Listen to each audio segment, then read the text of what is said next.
So apparently we have a ceasefire between Israel and Iran. Now, Donald Trump took to Truth Social today to announce that there is a deal that's going to go into effect in the next few hours. He said that it's going to be a 12-hour ceasefire, and then we would have an end to this war. Well, first of all, that's not exactly how ceasefires work. Um, but let's put that aside for a moment.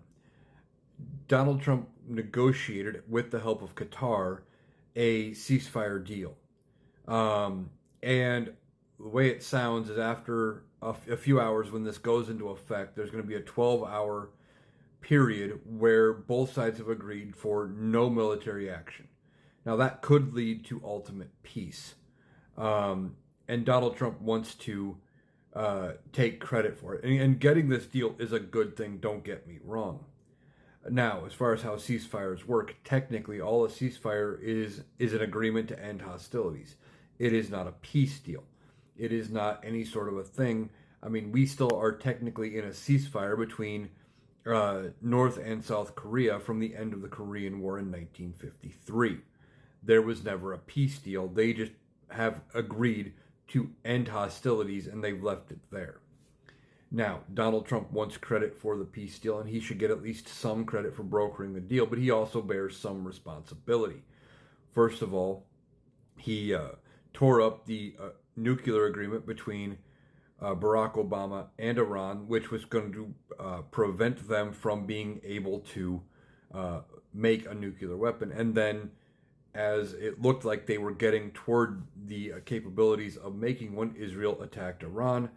And then we got involved. We dropped bombs, which he didn't entirely have authorization to do from Congress.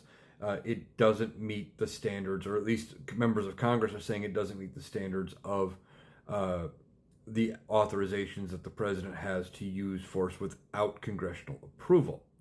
So he shouldn't get the entire win, but Donald Trump wants the credit for this. Remember, the one thing he wants more than anything else is to be known as the peace president. He wants the Nobel Peace Prize so badly. He complained the other day that he should have had it 7 times over, but they won't give it to conservatives. They only give it to liberals. And that's just not true.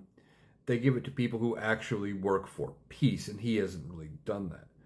But he's going to try to use us as a stepping point to get to the Peace Prize. Now, if this leads to longer talks and a major peace deal, that would be great, and maybe it could lead him there. I just don't think he's got the capabilities to pull something like that off. But for now, it sounds like we're under a ceasefire.